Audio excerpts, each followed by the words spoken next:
नमस्कार, मुद्दा देख रहे हैं आप। मैं हूं आपके साथ नेहा दुबे। लोकसभा चुनाव से पहले कांग्रेस और बीजेपी के द्वीप पर दंगल शुरू हो गया है। आज से करीब 50 साल पहले श्रीलंका और तत्कालीन इंदिरा गांधी सरकार के बीच हुए समझौते के तहत कच्चातीवू श्रीलंका को देना अब सियासी मुद्दा बन गया है। पीएम मोदी ने एक्स पर पोस्ट कर लिखा है कि आंखें खोलने वाली और चौंका देने वाली रिपोर्ट सामने आई है।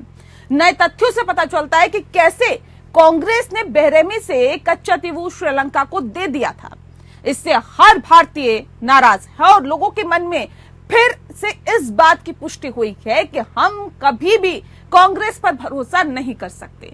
इस मुद्दे पर बीजेपी ने कांग्रेस को दक्षिण के दुर्ग में कांग्रेस को घेरने की रणनीति बना ली है।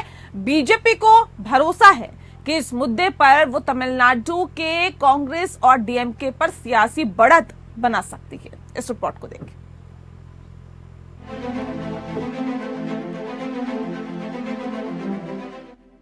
लोकसभा चुनाव से पहले भारत और श्रीलंका के बीच पाल के स्ट्रेट पर स्थित कच्चातीवू द्वीप एक बड़ा मुद्दा बन गया है।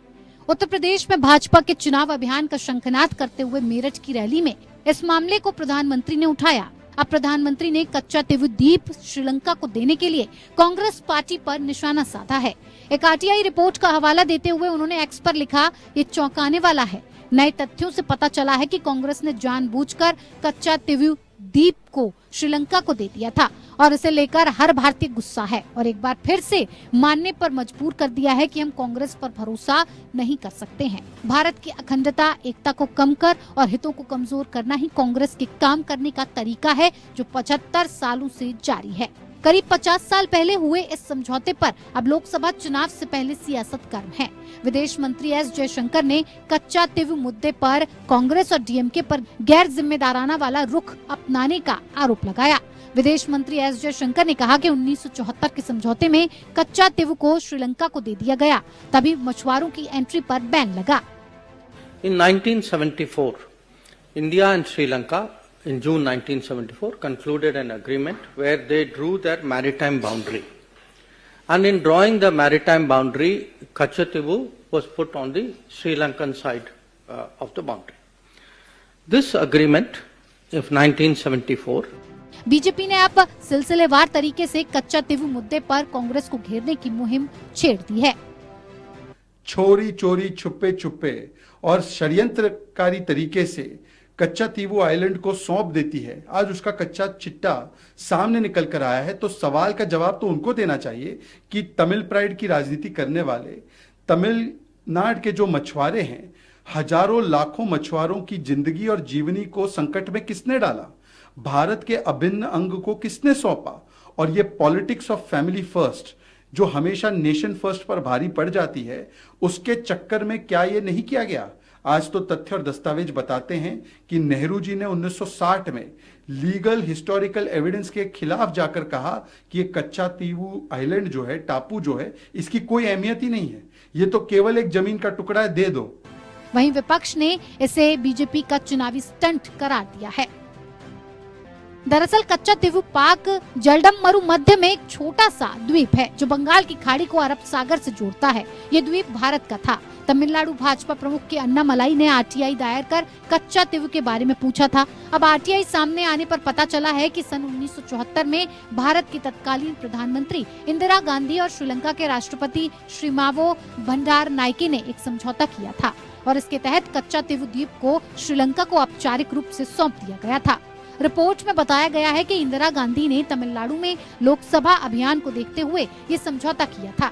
संसद के आधिकारिक दस्तावेजों और रिकॉर्ड से पता चलता है कि किस तरह अस्थिर भारत पाक जलडमरू मध्य में द्वीप पर नियंत्रण की लड़ाई एक छोटे देश से हार गया जो इसे छीनने के लिए प्रतिबद्ध था। इतना ही नहीं, रिपोर्ट में इस मुद्दे पर प्रथम प्रधानमंत्री जवाहरलाल नेहरू की टिप्पणियों का भी हवाला दिया गया। बताया गया है कि नेहरू ने कहा था कि उन्हें द्वीप पर दावा छोड़ने में कोई संकोच नहीं होगा। उन्होंने कहा था, मैं इस छोटे से द्वीप को कोई महत्व नहीं देता हूं और मुझे इसके लिए अपने दावों को छोड़ने में कोई संकोच नहीं होगा। मुझे ये पसंद नहीं है कि ये अनिश्चित काल के लिए लंबित रहे और संसद में इस मुद्दे को फिर से उठाया जाए। दरअसल कच्चा तीवू द्वीप श्रीलंका को देने के मुद्दे पर तमिलनाडु में हमेशा से असंतोष रहा है। ये द्वीप सामरिक महत्व का था और इसका उपयोग मछुआरे करते थे। हालांकि इस द्वीप पर श्रीलंका लगातार दावा जताता रहा था। समझौते में ये शर्त रखी गई थी कि भारतीय मछुआरे अपना जाल सुखाने के लिए इस द्वीप को इस्तेमाल कर सकेंगे और द्वीप में बने चर्च में भारत के लोगों को बिना वीजा के जाने की अनुमति होगी। समझौतों ने भारत और श्रीलंका की अंतर्राष्ट्रीय समुद्री सीमा चिन्हित कर दी, लेकिन बाद में श्रीलंका ने समझौते को तोड़ते हुए भारतीय मछुआरों को कच्चा तीवू द्वीप जाने से रोक दिया। भारतीय मछुआरों को गिरफ्तार किया जाने लगा और जिसका पिछले 50 सालों से तमिलनाडु के लोग विरोध कर रहे हैं। अब दक्षिणी राज्यों में अपनी पैंठ बनाने की कोशिश में जुटी भारतीय जनता पार्टी इसके लिए कांग्रेस को कटघरे में खड़ा कर रही है। बीजेपी को उम्मीद है कि ये मुद्दा तमिलनाडु में राजनीतिक पकड़ हासिल करने के उसके प्रयासों में काम आएगा। Bureau report, APN।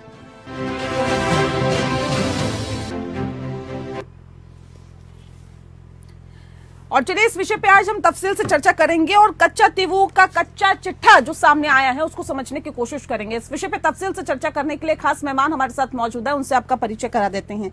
आलोक वत्स जी इस वक्त हमारे साथ हैं, भारतीय जनता पार्टी के नेता है, बहुत स्वागत है आपका। रमाकांत मिश्रा जी इस वक्त हमारे साथ जुड़ गए हैं, कांग्रेस के नेता है, आपका स्वागत है। हरिमोहन कौशिक जी हमारे साथ जुड़े हैं जो कि विदेशी मामलों की जानकार है, सर आपका भी बहुत स्वागत है। हरिमोहन जी, इस खास कार्यक्रम की शुरुआत आपके साथ ही करते हैं। इस मुद्दे को कैसे समझे सर? आप विदेशी मामलों के जानकार है, आप बहुत ही आसान तरीके से, आसान भाषा में हमारे दर्शकों को समझाइए कि कच्चा तीवू का पूरा मामला क्या है। मैडम, कच्चा तीवू का मामला ऐसा है कि दो कंट्रीज के बीच में हमेशा कुछ ना कुछ लैंडमार्क या कुछ ना कुछ बॉर्डर इशू ऐसा होता है जहां दोनों के दोनों अपना दावा जताते हैं। और कोई छोटी, जैसे बांग्लादेश के साथ हमारा अप्रोक्सीमेट कॉरिडोर का मामला था, 17,000 एकड़ जो लैंड थी वो इंडिया में बांग्लादेश क्लेम करता था, तो या और हमारी जो लैंड जो बांग्लादेश क्लेम थी 7,000 एकड़ वो उनके पास। तो एक्सचेंज ऑफ कॉरिडोर के नाम पर वहां पर हमने हमारे मोदी जी ने सेटल किया, जिसके बारे में आज के कांग्रेस लीडर ने कहा था कि मोदी जी जो है वो 10,000 एकड़ कैसे देके आ। मैं इस चीज को पॉलिटिकली देख सकता हूँ, लेकिन इसमें 3 अलग अलग डायमेंशन है। एक इंडिया और श्रीलंका का मामला जिसे डिस्कस किए बगैर हम इस इशू को समझ। दूसरा इशू है तमिलनाडु का रीजनल इशू और तीसरा इशू है दो पार्टीज की पॉलिटिक्स।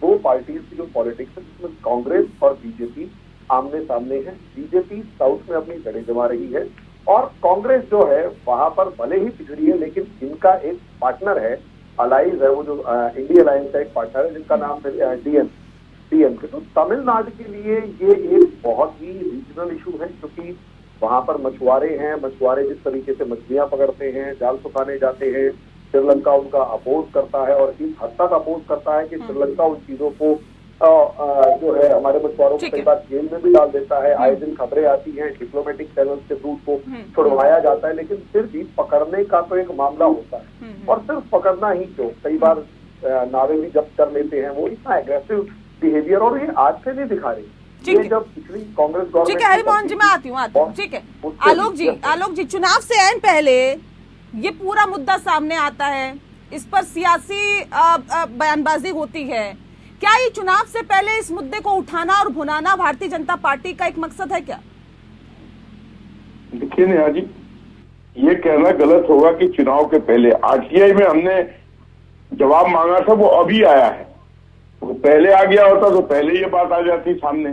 अभी ये बात आई है और इससे साबित हो गया है 1974 में लोकसभा चुनावों को मद्देनजर इन्होंने स्वेच्छा से सौंप दिया और जिन शर्तों के साथ सौंपा वो कोई भी शर्त बाद में श्रीलंका मानने को तैयार नहीं है। अभी आपके एक्सपर्ट कह रहे थे उसमें शर्त थी कि मछुआरों को वहां जाल सुखाने दिया जाएगा, चर्च में जाने दिया जाएगा।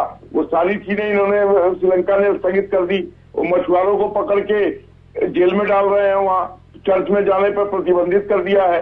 तो ये सारी वोट बैंक की पॉलिटिक्स जो कांग्रेस ने भारत के अक्षुण्ण अंग को, उस द्वीप को जो बंगाल और खाड़ी से और अरब से को जोड़ता है, जो एक अहम पैसेज था मछुआरों के लिए, उसको इन्होंने लोकसभा के चुनाव के मद्देनजर उनको सौंप दिया स्वेच्छा। हमें इस बात का विरोध करते हैं कि भारत की अक्षुण्ण धरती को बड़ी मुश्किल से हम अपने कब्जे में रखते हैं, उसको आपने इतनी स्वेच्छा से एक तरीके से दान में दे दिया श्रीलंका को, और हमारे मछुआरों को उससे कोई लाभ नहीं हुआ। जिन कारणों के से दिया गया था वो सारी कारणों पर प्रतिबंध हो गया।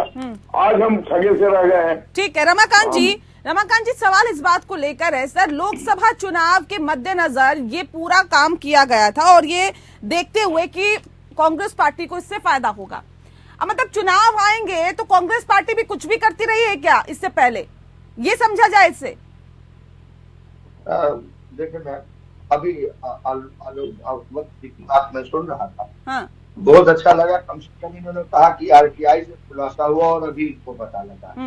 पहले तो इनको मुबारकबाद इस बात की जो कम से कम मानते हैं आरटीआई कानून लाने वाली कांग्रेस की इज्जत तो करते हैं, उस आरटीआई पे भरोसा करते हैं, नहीं तो कांग्रेस किसी काम पे भरोसा ही तो होता है। अरे सर जो गलतियां की है उस गलतियों को स्वीकार करेंगे या नहीं? आरटीआई आई, कौन लाया कौन नहीं लाया उसको छोड़िए ना, तफसील से सुनिए मैडम, तफसील से सुनिए एक बार। आरटीआई की बात नहीं करें ना, आरटीआई से खुलासा हुआ, जो खुलासा हुआ बात उसकी करिए। आप मेरी उसी बात को सुनिए, उसी बात को मगर मौका दीजिए बात करने का।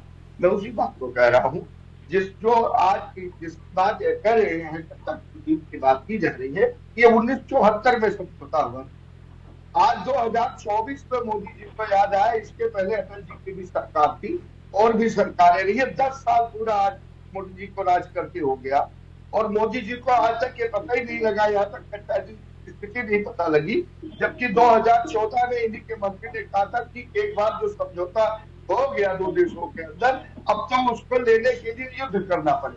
ये 2014 का इनके मंत्री था। दूसरी बात यह है 10 साल के बीच में आदरणीय प्रधानमंत्री जी को जब मालूम था कि हिंदुस्तान का बहुत बड़ा अंग कटते चला, जहाँ से सारा सम्मान गायब हो रहा था, तो 10 साल बैठे सो रहे थे। जब नोटिफिकेशन जारी हो गया प्रधानमंत्री जी को तब याद और वांगचुक जो वहां पर लद्दाख का बैठा हुआ भूख हड़ताल करके यहाँ खड़ा हुआ प्रत्यक्ष रूप से कह रहा है कि हमारी हजारों किलोमीटर जमीन छीन लेकर के बैठा हुआ है। वहाँ का सांसद इन्हीं पार्टी का और हमारा सांसद वो कह रहा है कि ठीक है हमारी छीन ले रही है, तब अंतरात्मा आदरणीय मोदी जी की नहीं जाग रही है। आदरणीय मोदी जी की अंतरात्मा नहीं जाग रही है, मोदी जी की अंतरात्मा रो रही है कि किस तरीके से अच्छी बार ये मेरा चुनाव पार होगा। इसलिए झूठ पे झूठ, जुमले का जुमला, एक वो अपना एक मतलब ये कह रहे हैं कि झूठ है क्या? आप ये कह रहे हैं झूठ है, कांग्रेस पार्टी से झूठ कहेगी क्या? ये झूठ बता रहे हैं आप? ये जुमला है, वापिस ले नहीं, जुमला क्या है? क्या कच्चा तीवू कोई द्वीप समूह नहीं है? क्या इसके साथ समझौता नहीं हुआ था इसको लेकर श्रीलंका के साथ? क्या इंदिरा गांधी ने नहीं किया था? क्या उस वक्त नेहरू का बयान नहीं आया था? क्या ये जो समझौता है वो लोकसभा चुनाव से एन पहले नहीं हुआ था? क्या सियासी फायदे के लिए इसको नहीं किया गया था? क्या जुमला है बताइए जरा। क्या इसके पहले प्रधानमंत्री जी ने 2 बार चुनाव नहीं लड़ा था क्या? 2014 नहीं लड़ा क्या? 2019 नहीं लड़ा क्या? बिहारी वाजपेयी जी ने चुनाव 3 नहीं लड़े थे क्या? 3 दिन 13 महीने की सरकार 4 साढ़े 4 साल वाली नहीं लड़ा था क्या? फिर इसके पहले इन लोगों के इसके पास, इसका मतलब भारतीय जनता पार्टी को जानकारी नहीं थी क्या? बड़े अनाड़ी लोग हैं ये लोग क्या? देश की परवाह नहीं करते लोग क्या? ये पहला चुनाव हो रहा है क्या? ठीक है आलोक वत्स जी, देखिए आरोप तो आप पे भी बहुत लगा रहे हैं, अभी आपने सुन लिया कांग्रेस के नेता को, लेकिन सवाल इस बात को लेकर है सर, इसमें भी कोई इसको भी नकारा नहीं जा सकता कि दक्षिण के दुर्ग को साधने की कोशिशें भारतीय जनता पार्टी की तरफ से की जा रही है और तमिलनाडु एक ऐसा स्टेट है जहां पर अभी तक पैर जमाना तो दूर की बात है, वहां पर आप आगे बढ़ने की सोचते भी हैं तो बड़ा सोचना पड़ता है उस बारे में भी कि आगे कैसे बढ़ा जाएगा। सवाल इस बात को लेकर कि क्या ये एक सियासी तौर पर एक सियासी चाल भी से कही जा सकती है भारतीय जनता पार्टी की तरफ से कि चुनाव से पहले इस मुद्दे को उठाना और इस मुद्दे को इतना उठाना कि इसका सीधा सीधा फायदा दक्षिण पे पड़े और आपको फायदा मिले? देखिए नेहा जी, रही बात पैर जमाने की, तो आपको विदित हो कि हम लोकसभा में 2 पे थे। नहीं साउथ की बात करिए ना सर, साउथ में आप कहाँ पर है? 303 पे आए हैं। हाँ। तो साउथ में भी हमारी कवायद है हाँ। कि साउथ में भी हम अपने जड़ें जमाएं। लेकिन जहां भारत की अखंडता एकता की बात आती है वहां पर हमको राजनीति नहीं करनी है। इन्होंने भारत के एक अभिन्न अंग को सौंप दिया चुनाव के कारण, जिसका हमें अभी कुछ दिन पहले पता लगा है। हम उस बात को हाईलाइट कर रहे हैं। अब क्या करिएगा? अब क्या करिएगा? चलिए, पता चल गया, देना नहीं है। अब पता चल गया आपको। ये प्रभावित करती है तो ये अलग बात है। नहीं, अब क्या करिएगा मुझे ये बताइए। कच्चा तीवू को लेकर नहीं, कच्चा तीवू को लेकर अब आप लोगों को पता चल गया, अब क्या करिएगा? हम इसकी लड़ाई लड़ेंगे। कैसे लड़ेंगे? हाईलाइट उठाएंगे। हम श्रीलंका से भी इस मसले पर बात करेंगे और उसको वापस लाने की जो कवायद होगी वो करेंगे। लेकिन हम ये शांत बैठने अभी वाले कांग्रेस नहीं पार्टी तो कह है। रही है मत समझिएगा कि इसको सिर्फ चुनाव में उछाल कर इस नहीं, ये बताइए, कांग्रेस पार्टी कह रही है शांत से बैठ के आने वाले लोग हैं कि अभी तक क्या सो रहे थे क्या? कच्चा टीबी को वापस लाने की सारी कवायद करेंगे और वापस ला कर रहेंगे। ये मैं आपको आश्वासन देता हूँ। अगर हमारी सरकार रिपीट हुई तो जो समझौता हुआ पहले उसको कैसे वापस ले? समझौते के तहत तो हुआ ना, अब कैसे वापस ले लिएगा? समझौते के तहत नेहा जी ये भी था कि मछुआरे वहां पर जाके अपना जाल चुका सकते हैं, वहां के चर्च में बगैर वीजा के जाके वहां पर प्रेयर कर सकते हैं। वो सब चीजें उन्होंने तोड़ दी। तो जब समझौता तोड़ दिया तो किस बात का समझौता?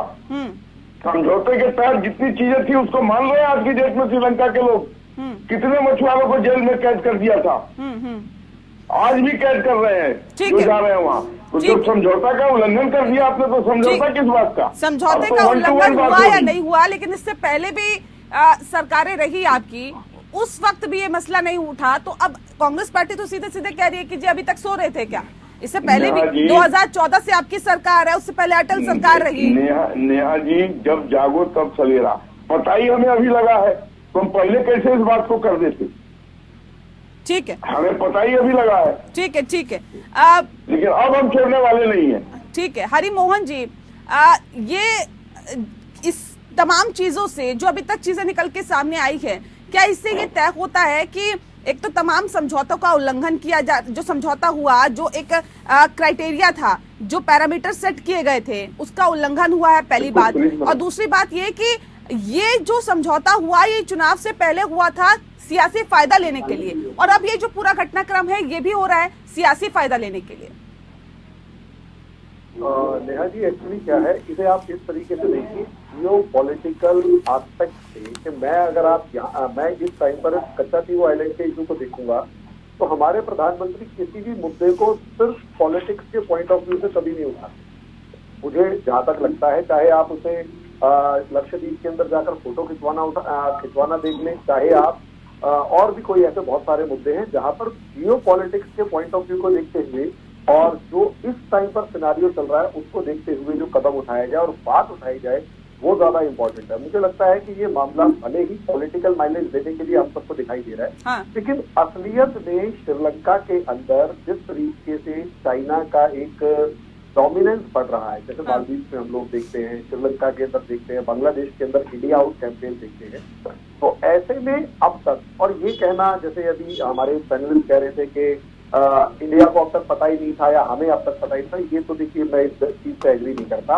पहले एक एक चीज का पता होता है गवर्नमेंट को, हमारे विदेश मंत्रालय को, डिप्लोमेटिक लेवल पर ये सारे इश्यूज सॉल्व किए जाते हैं। अगर हमारे कुछ मछुआरे पकड़ दिए गए, ठीक है, ठीक है, एक छोटा सा सवाल का जवाब सर मुझे और दीजिए कि क्योंकि अभी आलोक वत्स जी कह रहे हैं कि इसको हम वापस लेंगे, ये इतना आसान है क्या? दूसरी बात, श्रीलंका और भारत के रिश्तों पर इसका क्या असर पड़ेगा? क्योंकि हम कहते हैं कि हमारा पड़ोसी देश है, दोस्त है हमारा, अगर हम अब कहेंगे कि नहीं जी हमें जो समझौता हमारा हुआ था वो तो हमें वापस चाहिए, तो क्या असर पड़ेगा रिश्तों पर? देखिए मैम, इसे आप एक बार्गेन चिप की तरह इस्तेमाल कीजिए। इंडिया ने आज तक जो गलती की वो थी कि बड़े भाई के नाते श्रीलंका को ये कच्चा तीवू दे दिया, उसके बाद कोको आइलैंड म्यांमार को दे दिया, और म्यांमार भी आज कोको आइलैंड के ऊपर आज के दिन चाइनीज शिप्स खड़े होते हैं, और जिस टाइम वो चाइनीज शिप्स खड़े होते दिया था जवाहरलाल नेहरू ने, और जब चाइनीज शिप्स खड़े होते हैं कोको आइलैंड के ऊपर, वो कांग्रेस गवर्नमेंट के अंदर ही 2007-8 में आकर उनकी प्रेजेंस पड़ना शुरू हो गई। नारकोंडम आइलैंड का एक किस्सा है, वो वरना डिबेट डिस्कशन लंबा चौड़ा हो जाएगा, मैं बताऊँ इशू बता नहीं पाऊंगा, लेकिन इशू ये था कि कांग्रेस इस मामले को एक इग्नोरेंट फॉर्म में लेती थी फॉरेन पॉलिसी के मामले। इस गवर्नमेंट ने आके क्या किया है, मामलों को सीरियसली देना शुरू किया है। जिस तरीके, अगर आप इसे ऐसे देखें सीरियसली किस तरीके से, कि जैसे मालदीव को पहले कैरेट वाली पॉलिसी अपनाई कि आप दीजिए और जो भी आपको हमारे से मदद चाहिए आप लीजिए, और थोड़ा सा अगर आप फालतू इधर उधर करेंगे तो हम आपका वो हाल करेंगे जो आप अभी देख रहे हैं कि अब वो हमसे अपना बिलियन ऑफ डॉलर माफ करवाने हैं, उस लोन को आगे बढ़वाने की कोशिश। हाँ, यही पॉलिसी हमने श्रीलंका के साथ अपनाई कि श्रीलंका जब डूब रहा था तो इंडिया ने बहुत एग्रेसिवली, या यूं कहें बहुत एक्टिवली, एग्रेसिव तो नहीं कहेंगे, एक्टिवली $4 बिलियन के आसपास की मदद कुछ दिन के अंदर प्रोवाइड कर श्रीलंका को डूबने से बचाया। ठीक है, ठीक है। लेकिन सर अभी जिस तरह से पूरा बयानबाजी इस पे आ रही है, ये कहा जा सकता है कि चुनावों से पहले इस मसले को और ज्यादा उठाया जाएगा और ज्यादा भुनाया जाएगा। सियासी फायदा किसको मिलेगा, ये वाकई देखने वाली बात होगी। बहरहाल बहुत शुक्रिया आपका तीनों मेहमानों का हमारे साथ इस खास चर्चा में शामिल होने के लिए। मुद्दा में फिलहाल इतना ही। नमस्कार।